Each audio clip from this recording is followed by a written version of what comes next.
All right. Welcome to another episode of Come with Casey. I'm Dr. Casey. And I'm Kari. Yep. Did you need a minute to think about who you were? Because you just Holy said, shit, who am I? normally you say your last name, and so it threw me off that you didn't say the last name. So I was like, oh, well then I'm just Kari, but you don't like when I say just Kari. So I got thrown off a little bit, but we're good, and here we are. Don't let my personal preferences, throw you for a loop. Anyone that has listened to our first season has heard you got on to me at least 3 episodes for saying just Kari. Really? Yeah. Well, you learn, right? See, it's all recorded, so I can just go back and prove you wrong. So anyways... That's going to be the best thing. That's something we have in conversation, like, too. oh, yeah, you didn't say that? Really? Yeah. Just pull up. It is a good thing that we do have proof of certain things that happened, because especially if we're like kind of bickering with each other in a fun, playful way, and we're like, no, this never happened. We're like, oh, yeah? Did it not? Do we want to take it that far? Is that where we want to head today? Yeah, that does kind of suck on my side of the argument, because I never remember shit that I say, and then he can just always prove it anyways. Yeah. But I tend to remember things. Welcome to our next episode. Welcome to the show. And we have a lot going on right now, and I mean, not just with the podcast. We're kind of stuck home right now. We're stuck home with children right now. We're going on. They've been off school since Monday. And Monday we had to Wednesday. pick them up early. And then, today's Wednesday. And they're off tomorrow. I'm getting the hell out of here on Friday. I'm so sorry that you might actually be stuck with them again, but I'm getting my ass to work on Friday. So if you're watching this, send help, please. We need a care package. We need something to get us through the rest of this week, because I'm going crazy. Is this some cabin fever shit? I mean, it's getting there. It is truly, truly getting there. We are on our way to The Shining. Right Seriously. now, I'm feeling a little Jacky. Yeah, I was about to say, I'm Jack, though. Bullshit. You're going to find out real quick. No, so minus our 2023 Snowmageddon, we have a few stuff that we're working on. We have an event coming up. Yes, we do. So if you heard our episode with Margot. Lee, well, I was going to say Lee, because we did talk about it with Lee, but also Margot. Well, Margot's the one running the whole thing. I know. So very true. But I'll be honest, in this time frame, I don't know where we're at when it comes to our recordings and when it's been released. I'll be completely honest. Luckily, in an upcoming episode, that's what I was going to say. And I was like, I mean, have we already discussed it though? Because I have personally talked with Margot, but I don't know if our viewers have heard that yet. They will.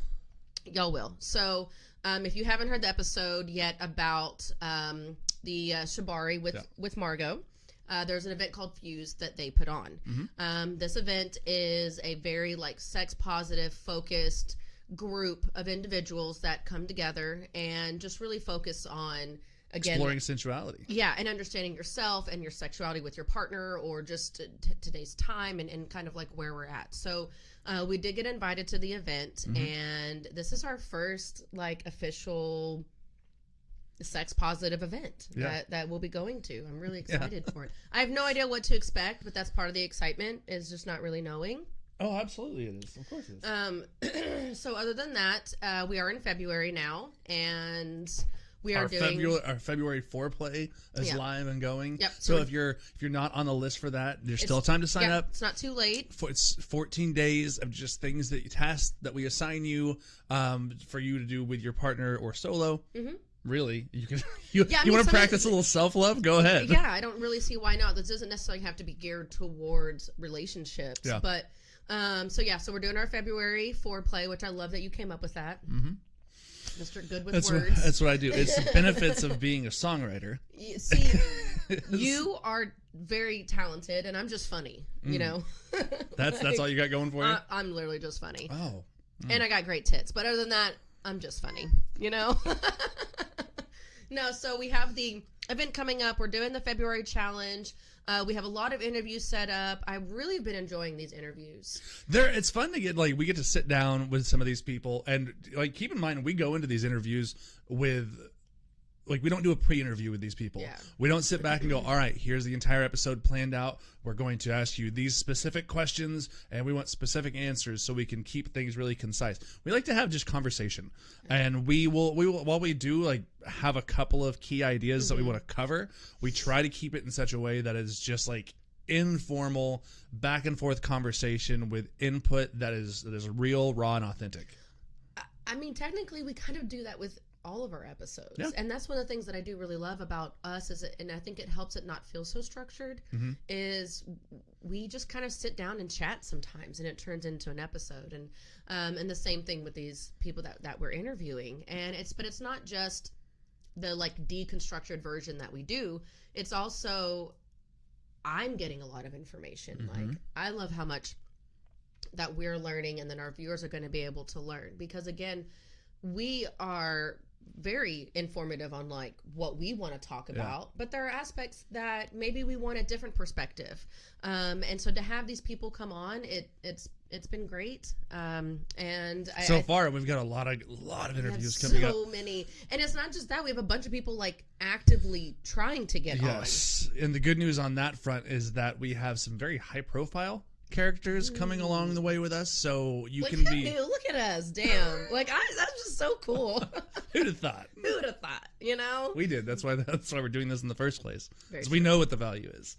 We do, and we're again always trying to present it to y'all. Like, y'all are the audience, and this is 100%. Not this is 90% for y'all. I mean, a little bit of this is for us. Oh, this is bullshit! 90%. It's like 70-30. 70-30. Yeah, I would call it 70-30. Yeah, we're doing it for a reason. Like, just the ability to kind of sit down and provide information that you don't find in a lot of other places. Or we'll listen to a podcast on sex and sexuality, and they're either very egocentric, it's the people talking about just themselves the entire time, or it's really dry, or it's very, like, lecture sounding, or it's single people coming together to give you a real women, which is fine, but there wasn't a whole lot. They're gonna come together and give you relationship advice. Yeah, or it's just a lot of, like, dating, which is very beneficial. It's just not necessarily our market. Right. Either. We do like talking about dating, but absolutely. We're more geared towards marriage. We're more geared towards long-term. Let's call it long-term relationships, because it's not necessarily marriage.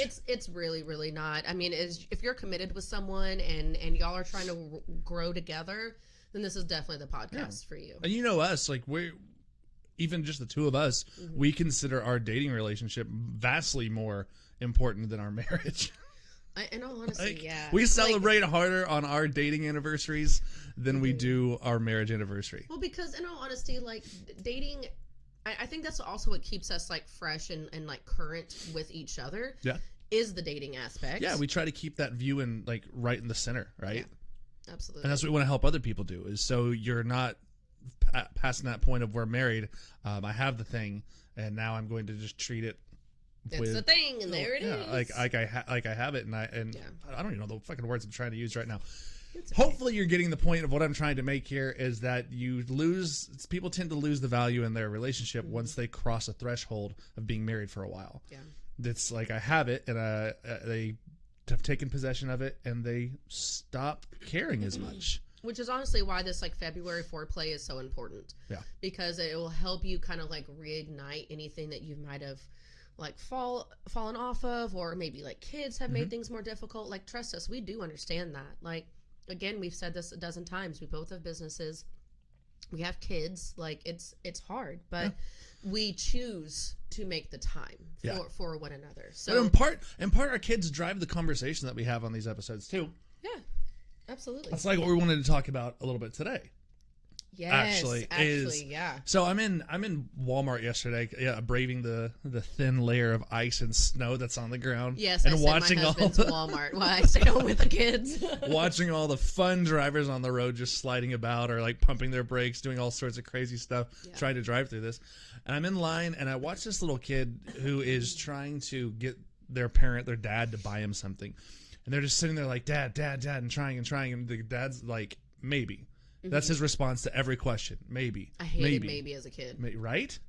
I hate maybe as an adult. True, but maybe as a kid, you're like, so I'm in limbo now? It's ambiguous, right? Yeah.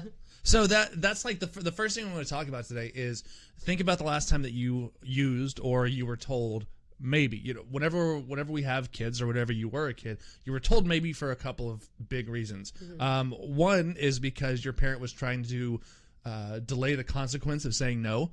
Right, especially if it's a younger kid and they're told no. Which now as a parent, I kind of get it. You kind of get it, right? Kind of get it, but continue. I know that if I tell my kid no, they're going to blow up or they're going to have a tantrum, and then I'm going to be dealing with this whole other thing. So instead of saying no, I'll say maybe. Yeah. Or they're trying to delay the conversation long enough for the kid to forget. We're heard that all the time, right? Like, we're told that from the time that we're a kid all the way up through adulthood, and we start using it ourselves. We start using it in our personal lives with friends. Hey, can you come on Friday night? Maybe. I don't have to answer right now. I can delay the conversation, and maybe they'll forget they invited me. Problem. Right? And so you start using it, and then you start using it in your relationships. And we want to draw attention to the fact that whenever you're using it in terms of fantasy and kink, that maybe is not such a good thing, and you should start to recognize when you're using it. Yeah, because it's not a definite answer, and when you're doing something like this with your partner, there needs to be a definitive yes or no. Yeah, being decisive is hugely beneficial in a relationship. It really is, and especially when you're moving forward with your partner. I'm going to go on the sexual side of this, but there's also an emotional side of it. Oh, for sure. But on the sexual side of it, a maybe for me would be a no. Maybe is a no in that aspect, because maybe is not consent. Right. And that is definitely one thing that we want to draw. So if you and I are having this discussion, and I'm telling you I want to do this act, and you present me with a maybe, that doesn't leave me knowing where I stand anymore. And in this beautiful world of consent, and consent is such a big word. I feel like that should be the word of 2023 is consent. It should be the word of every year. I know, but I do love that it's people are more drawn to the attention of that word. Before we would talk about consent, and people would almost look at me blankly, huh? But now it's starting to arise a little bit more. Well, we have a lot of movements, a lot of activism out there that's drawing attention to consent and revocation of consent and everything about consent. I remember the last episode we talked about with one of the girls that actually interviewed us, and when we brought up Sarah with when we brought sex up and bacon, revoking consent, she was like, okay. She was talking about how the importance of being yes, that's a great lens to look at it, is revocation of consent after marriage. And so, again, going back to the maybe concept, it's just leaving you in limbo in a relationship, and it's just not super recommended, because you're not actually growing at that point when you just toss out a maybe. Yeah, because like we said, right, maybe is going to just delay a conversation. And some people, whether they realize it or not, are going to use maybe because it allows them to delay self-reflection and emotional processing. So if you come to me and you're like, hey, listen, I have this new fantasy or this new kink I want to try out, and here's what it is. I'm like, yeah, maybe. What I've done is, because I've become so used to hearing maybe throughout my life, is now I'm telling myself to delay it. Yeah. I've used maybe almost as a weapon to be putting a shield up for myself. So now I'm not emotionally processing what you just said, and I'm not really having any self-reflection about how the act could go. So I'm refusing to explore it at that point. I'm delaying it instead of facing it. What's funny is this a hypothetical situation you just brought up actually made me feel bad when you said maybe. I was like, oh, this is hypothetical. But it was so funny. It kind of brought me back to that child where I asked for something and they said maybe. But you're like, this makes no sense. What do you mean maybe? It's just funny because you brought the concept to me at first, and I was like, okay, I don't really see why that matters. But as you explained it, I was like, oh, it actually really does. And I didn't even think about it as the person saying maybe. You're putting that on the back burner at that point. You're doing it to yourself. So you're actually it's a detriment. It's a disservice to yourself, which we all understand how important, or we hopefully understand how important self-love and self-identity are. So you're telling your brain, forget about it, delay it, don't worry about it, don't think about it. Well, and then imagine the partner. So then what? You have to bring it back up, and then that would be uncomfortable for the person that presented something to their partner and then got a maybe, and then now as the other party we're waiting so now I'm left with this maybe concept and I don't have an answer, yes or no, and so I can definitely see how not being upright and upfront can really be a detriment to y'all growing together and understanding each other more. Yeah, absolutely. So start recognizing whatever begin to recognize when you're using something like maybe, and then ask yourself, wait, why am I saying maybe right now? Well, if you've just brought something to me, or I'm bringing something to you and it's responded to with a maybe, it's important for you to try to in that moment, that you've just done the very thing we're trying to tell you to move away from. So how can you recognize, well, I've just said maybe? Point it out to your partner. Like, you work as a team. I was about to say, sometimes you have to point something out that I say, because I'll be like, I don't say that. And then I say it and you point it out and I'm like, fuck, I do say that. Like, hey, of course, do it in a nice, non-judgmental, respectful way. Yeah. Hey, I noticed that you just responded with maybe to this fantasy or kink that I'm having. Does that maybe, like, let's dive into why are we using maybe right now? Is it because you're afraid to say no because you think it might spark conflict? Is it because, easily enough, you may not have an answer for it right then, and you may want time to reflect on it, and which is completely okay. So then, instead of saying maybe, say, hey, listen, I don't really have an answer right now. I got a lot going on in my mind or on my plate. Let me take some time to really think about that, and then let's talk about it on Friday at dinner. Let's talk about it. Well, and I like that you're putting a timeline to it too, because as the person, say, in this scenario, I propose the want, and then you said, hey, this just isn't really the best time. I would be super respectful of that, and I would totally understand. But then I would be like, but then when is it, And so to, like, put, like, a timeline to it, I think that's super important. And also for yourself, to give you a chance to think about whatever the discussion was. And then, like you said, put, hey, at this time, then we can we do it with everything in our lives. Like, anybody that is successful does that with everything in their life. They schedule times out. They give themselves deadlines. They give themselves task lists, to-dos, and everything else. Why the fuck would you not put that into your sex life and your relationship? That's true, Like, sit down with each other and be like, all right, listen, I have this I want to discuss with you. This is a big one, especially if, like, oh my God, our conversation last night. Which one? Our conversation about dom and sub. Our conversation about shifting perspectives and our roles in the relationship. We had this, like, massive conversation last night, which it was super productive and it was fun. But it was one of those ones where, like, in the moment, in my head, I'm like, I need some time to process. I'd like to stun him when I say things. Absolutely. Sometimes it is a delivery, and most times it's on purpose. Just keeping me on my toes, right? Oh, God, yeah. 14 years in, I got to keep you on your toes. So we had this conversation last night. If you're okay with me. I know we're going here, but let's gain some consent first, right? I'm an open book. Yeah, thank you, actually. Let's do that. We'll gain consent on maybe. that. No, yeah, let's dive into that. So we were watching White Lotus. During our Snowmageddon. Yes. Laying on the couch, fire blazing, blankets cuddled. Cocktails aplenty. At this point. And I'm pretty sure I just looked over at you and I was like, pause. I want you to be a dom. Yeah. That was in the moment. I was like, wow, that's a big ask. Because it really is. Especially because A, you're a brat. You're so bratty. But B, because that has not been our traditional relationship structure. It's never been our dynamic. So, of course, I'm meeting that with, whoa, okay, we've been together for 14 years, and that is a request to entirely shift the structure, the very core of the roles that we have in our relationship. I'm not going to meet that with maybe. What I am going to meet that with is that's a lot to take in. Let me have some time to think about that.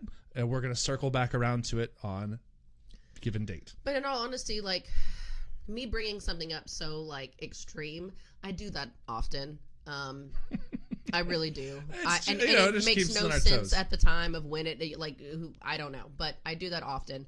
And you've never actually made me feel silly for it. No. But and you talk through things really, really well. And in a future episode, we'll let you know how that worked out. But I do love that I'll be sure to tell her what she can and can't say. Yeah. I don't know if this is going to work. No, I'm just kidding. There it is. Yeah. That's the brat. That's all right, being a brat. No. But I'm sorry, guys. I'm, like, getting over being sick. But I think it's important to note that, right? Like, I came to him last night. I brought up something that I've never brought up before. And you didn't say maybe. We kind of discussed it, and we left it a little bit up in the air, and I'm sure we're going to have more discussions on it later.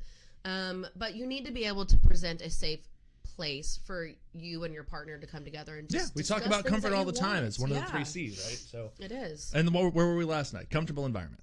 Very We're laying on the couch, we're sipping on some drinks, watching a TV show that we love, and we're able to just have an open conversation based upon like the goings on of the day. Yeah. So that was brought, but the whole point of it being is that if I had met that with maybe, all that's doing is delaying my own self-reflection, because I have to figure out how I feel about that. I have to figure out what that structure would look like.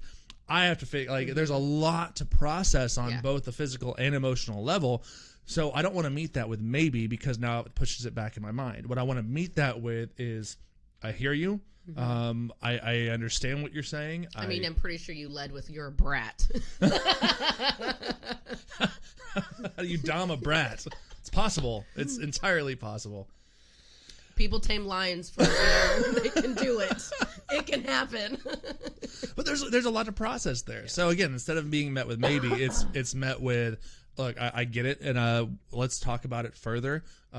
Let's set a time and day that we're going to get together, and we're going to dive further into it. So now I have that deadline in my mind, so which allows me to go through and do what I do best, which is like research and figuring things out and making a plan. And that's actually what I was just about to say. If you're weighing my options, right? If you're the brat, right, asking or proposing something, understand how your partner accepts things or takes things in, or how they process stuff. Yeah. Like, that's an important aspect to any time that you're making an ask for someone, is knowing how it's going to be received and respecting that response.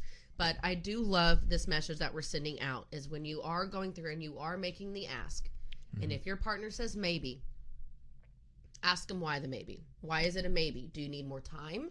Yeah. Is it a hard no, but you just don't want to say it? There are ways that you can kind of get around it if you do get that maybe response. Yeah. So if it was going to be a no, and they're asking you, are you saying that it's a no? Are they uncomfortable with saying no? Are they uncomfortable with being decisive? Do they feel like it's going to cause a breakdown in communication if they do provide you with a no to the thing that you're requesting?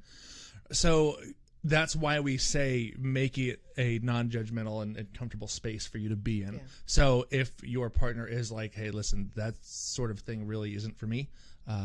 It's not something that I'm interested in. It's a no from me. They need to be able to feel comfortable to say that. And then you need to be able to feel comfortable hearing that. Yeah, and receiving that no. Yeah. It's super important in it, because if you don't receive the no well, you're going to continue to get maybes in the future. Yep. Because if your partner starts seeing that every time that you're told no, is that it is met with a negative response, they're going to stop telling you no. Yeah. And they're going to be like, maybe. Yeah, and then that maybe is going to come back, right? Because then you're going to get the child in the middle of the grocery store kicking and screaming, throwing a fit, and that's what we're trying to... Yeah, we want to avoid that. We're trying to get away from that,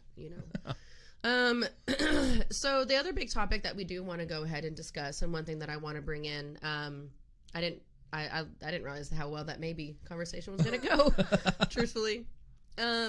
But it's something that I've been talking a lot about with clients and just friends. And I want to bring this up, but I'm also wanting to bring this up to get a response from our audience. So this is going to be a little bit more like hands-on, if you will. But I would love to know y'all's feedback on strip clubs with your partner. Yes.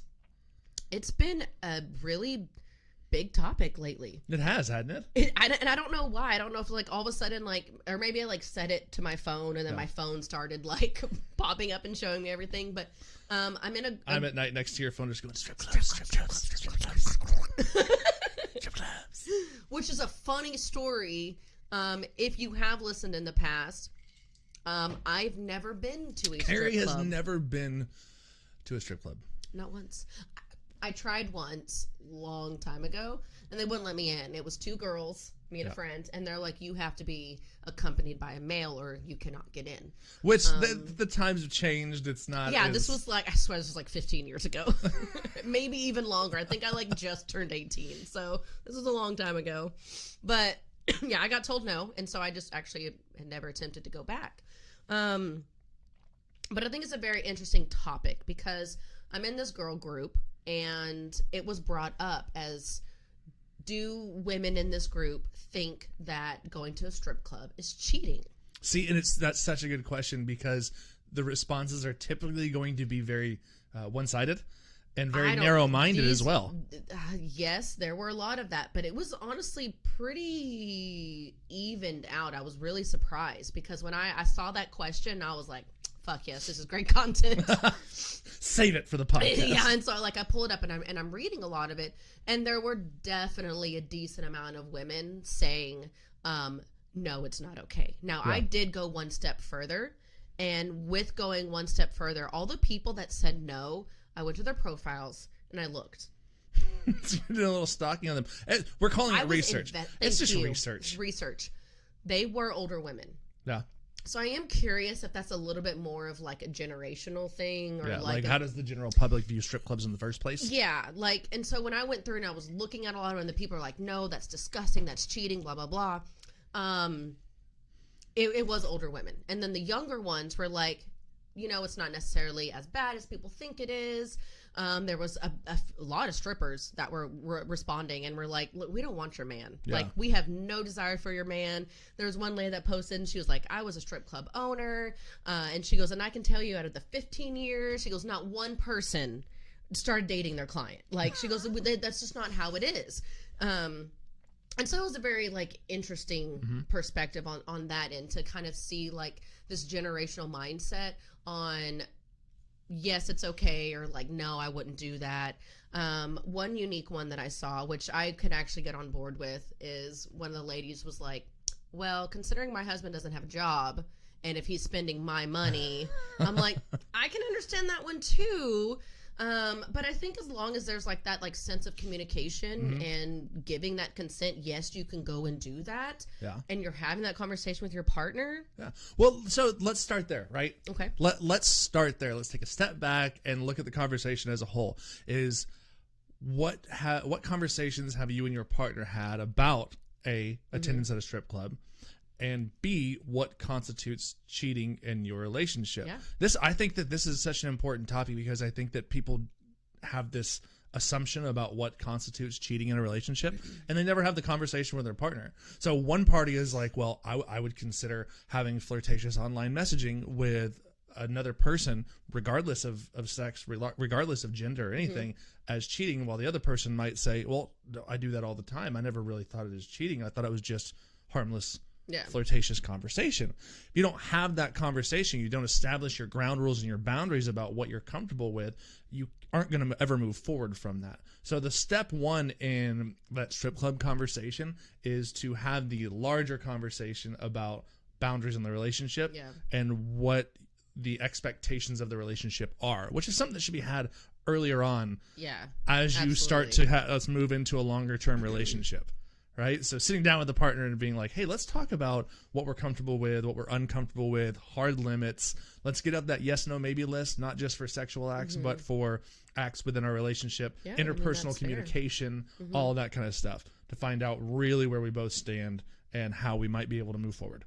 So as like a male perspective, how do you view like strip clubs? Like if I went to like a male strip club, because I will say I've never been, but some of the male strippers, I mean, they're literally like grabbing these girls, and it's very like they're like dry humping them, and they're like, I mean, I get that strippers are doing the same thing, you know, they're like and like in your face and like popping it, and I understand that, but I almost feel like there's more physical touch in a male strip club than there is a female. I have no objective data there because I've never been to a male strip club, and I refuse to take my ideas from like Magic Mike. So. No. I've seen like videos of girls at strip clubs, and I've heard. I mean, like very aggressive, like in your face, doing. I mean, like in your face, helicopter, like all of that. And so helicoptering in all your of face. it, just like right around it, you know. But just all over. But I am curious though on your perspective, because is it like when it comes to like the cheating concept, is it touch? Is it sight? And that's what you have to kind of understand. Like you can go to a strip club and not get a dance. Yeah. Then is that cheating? Does the dance become cheating? Right. Does the touch become cheating? Does the sing become cheating? It's in the details. It is. And was it the devil's in the details? Yeah. I mean, and that's super important to sit down and discuss. And that's why I love that you brought up the yes, no, maybe. It could be that, like, yes, I'm okay with you going to a strip club. You have a group of people. You can't get a dance. Yeah, you have a group of people that are going out. Because especially if it's coming from someone who has, like, never been to a strip club and goes, I don't even know what it looks like on the inside. And you're able to talk to them and be like, hey, look, you're going to walk inside and there's going to be a whole bunch of tables. There's like a whole main stage, but there's a whole bunch of tables that are not even near this main stage where you're not being like, no one's clockwork oranging you and like forcing your eyes open to stare at naked women, right? It is like a club scene, but there just happens to be naked women dancing, and that's where the club tries to maintain the focus, right? You know. So, but my point being is that there's a difference between just sitting in a chair somewhere where there is naked women dancing or men dancing around you versus actually having somebody sitting on your lap, giving you a dance, like putting their tits in your face or getting undressed in front of you. Do you have to do this the whole time? Like, do you have to like keep your hands up? Because you're not allowed to touch, right? It depends on the club. It depends on where you're at. I just feel like I'd be like this the whole time. You know, somebody that's like, hands on the lap. No. It depends on where you go. Okay. Look, now, I mean, the truth is I haven't been to a strip club since we started dating. Yeah. Right? And so it becomes difficult for me to be like, oh, here is your ABCs. No, me and Kari had a discussion. Yeah. She was like, I don't want you going to a strip club. So I said, okay. Like that was a very early on in our relationship. And that's actually interesting because it's not one that we've like gotten back into. I think at this point, the only reason I'd be upset if you went to a strip club if I wasn't with. I was gonna say is if it was without you. Yeah, that would be the only time I'd be upset, and I'd be like, "You motherfucker, you know, you know, I've been wanting to go. How rude!" I do have a birthday coming up. I'm just saying. That is true. But so I mean, to take it back to it, whenever we're talking about like what's okay, what's not okay, just sitting down with your partner and just figuring that out. Open-mindedly. Keep that. That's like the key point there. Open-minded. Now, but you never answered my question. How would you feel if I went to a male strip club without you? Without me? No. Would you want to be with? I've never been to a male strip club. That doesn't matter. You know what goes on. I actually don't. That's the point. That's what I'm trying to say is I don't. I am ignorant. It's the same fucking thing as the girls. Yes. Is it? Instead of titties flying, there's dicks flying. It's the same thing. Maybe not. I don't know. I'm just talking out of my ass. But see that you love doing that. I really do. So no, I mean, I would honestly, if you were like, hey, you want to go to one? I'd be like, yeah, sure. Do they let guys in? I have no idea. I would imagine so. I bet a lot of their income comes from guys. True. That's true. We don't discriminate against sexuality here. They're gonna start assuming things. That's true. So no, if you asked me to go with you, if you were like, I want you to go with me, yeah, I'd go. Like, would you be mad if I got taken on stage? Because you know they'd pick me. There's the ego. There it is. There it is. I'd bat my eyes at them. No, I think the last time that I went to a strip club that somebody was actually taken on stage was a birthday or it wasn't a bachelor party. It was a birthday, and I was probably 19. At the time, it was the Clubhouse in Dallas, and we had somebody taken on stage, and they bent him over, paddled him, reached down the back of his pants, grabbed his underwear, and ripped them from the back all the way up. Like, ripped them. Yes, it would. Ow. Yes, it would. And it was paid for. Like, you had to pay for it, and they put them a little birthday show on stage. I don't know. I'm holding my crotch as if I have balls, but like, ow. Yeah. I bet some guys are super into that though. So it's funny because like as few times as I've been to strip clubs over the years, I've been to like the most extreme ends of a strip club. Like I've been to like, oh, this one like is a donkey show? No. But in Panama, if you don't know what donkey show is, don't look it up. But in Panama, I went. Where'd you go to Panama? No, that was again 20 years old, 21 years old.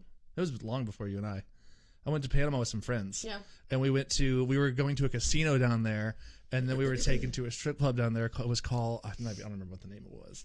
But there was full on two women had sex on stage. Oh, really? Yes. It was like, everything was normal. I just wouldn't expect that, I guess, on stage. It was like everything was normal. Everything was fine. We had our group with us, and then like lights went out. And you could see like people moving around on stage. And whenever the lights came back up, it was like a fur rug and a couch. and they proceeded to have an entire show on stage. And I remember being like, not expecting that at all. And we were kind of like, it wasn't like everybody sitting there going like, staring in. It was more of like, oh, okay, that's happening. Right? We're just gonna let that happen. We're just gonna continue our conversation. Like, cheers to you guys, like for being there. But we're gonna hang out over here now. So again, really, it is just about like I love that you brought up the checklist, because that can really go into every freaking scenario with your partner. Yeah. But I also say, like, ladies, if you're uncomfortable with it, lighten up a little bit. You can go, or figure out why you're uncomfortable with exactly. Have that. Do some self-exploration. Yeah. I did mean like your own personal, like, with yourself. Why am I uncomfortable with it? In the beginning of our relationship, I was uncomfortable with it, but that was also because we weren't where we are now. Like, right. I'm comfortable with you. I trust you. So that security was not established at the time. It wasn't. And then there's also this, like, something I've never done before, right? And I don't know what to expect. It was the same thing. Again, if you've listened to our podcast, it's the same conversation about porn, right? Yeah. Like, in the beginning of our relationship, hard no, like, absolutely not. And now, like, we send each other porn videos all the time. Yeah. And that, but it grew. And I will tell you, anyone that's listening to this and you think it's a hard no for you, understand how much you can actually grow with your partner when you start to relinquish some of those, like, jealousy or some of those, like, feelings of the I don't know.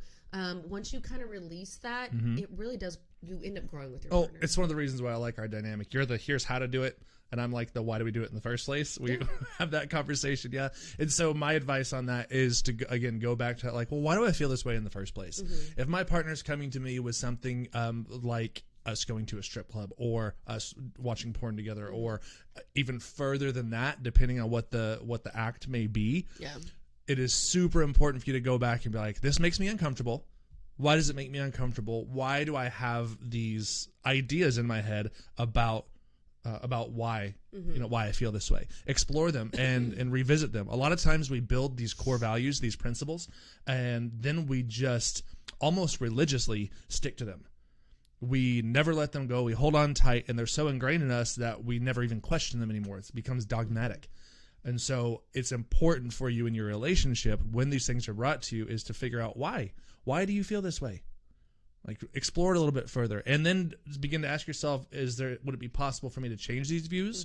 Who can I talk to? What sort of conversations can I have around these established principles that I have, if I'm open to changing them in the first place? Yeah. So let's dive in, right? And I think it's also really important that maybe the unknown is so severe for you that you can't move past that. I would encourage you to go to one. See what it's actually about. If you're not ready to go with one with your partner, have that discussion with them. Maybe go, or if they allow it at the club, maybe go with, like, a few of your friends and see what it's about. Yeah. Again, I have never been, but I have a lot of clients that are strippers. I have clients that have gone 1,000 times over. I have friends that have. Like, I've heard so much about it at this point that I don't have such a negative mindset anymore. But I think a lot of it was when I was younger, it was just the unknown. Yeah. I just didn't know. I don't know what's going to happen. And we can guarantee you that anybody that has that uncomfortable feeling of, like, well, I'm afraid that my spouse is going to hook up with one of the dancers, that's not going to happen. Yeah, they don't care about your partner. They care about they care about their wallet, not their heart. Yeah, like, right? And that's one of the awesome things that I talked about, that post in the group that I'm in, and that was, multiple people said that. Strippers said that. I'm going to say dancers. I don't want to keep saying strippers, but dancers said that. A lot of the owners were saying the same thing. They're like, it's not about that. Like, there's almost this, like, mental, like, wall or barrier that goes between. It is. It's work. Like, I don't want to fuck my clients. No. It's the same thing that we hear from. You don't want to fuck your patients. Like, it's not like that. You're just in a different mindset. It's the same thing that we hear whenever we listen to interviews with, like, porn stars. Whenever, like, it's work. It's work. Like, I'm at my job at that point. I'm not sitting here thinking about how much I enjoy this person and the connection that we have. No, they're thinking about, I'm trying to get paid, and this is what I need to do that, or this is what I've chosen to do that. I'm pretty sure they're more like, do I have enough glitter on? Is this a cute outfit? I really need to wear some different heels next time. Yeah, like, they're not thinking about your man, you know? And so I think, again, like what we've been discussing, is just to have that conversation.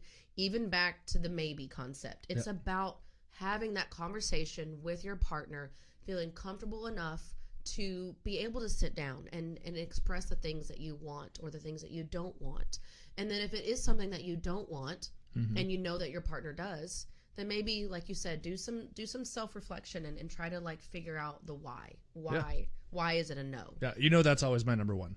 What's the narrative that you've built for yourself around sex, sexuality, and all these topics, and where did really try to dive into where those ideas came from in the first place? Did they come from your parents? Did they come from your friends? Or did they come from your church? Did they come from? I mean, mine was 100% my childhood. Like looking back, like the concept of like nudity and women and everything was just like, it was so negative, and it took me a lot of like growing and realizing and being more comfortable also within my own skin to kind of like break free from that. And I strongly encourage anyone to do that. It's nice on this side. It's fun. There's a lot less stress. There's a lot less stress, and it's a lot more fun when you I'm not saying like, yeah, you have to go to strip clubs to have fun, or you have to do these kinky acts to have fun.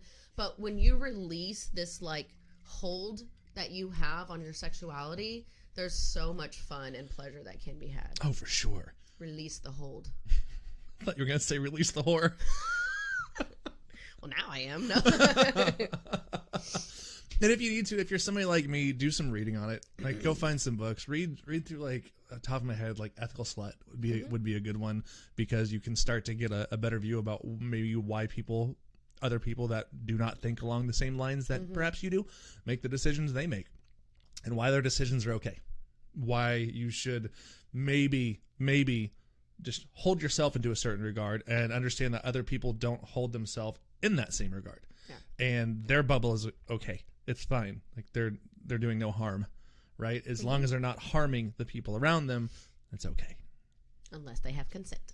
Unless they have consent. Unless they have consent. Oh Lord. So what else you got today? I mean, we're talking about opening up in relationships and conversation. We're talking about strip clubs. Oh, man. I think this is a good episode, babe. I think it was good too. Yeah. So keep following along.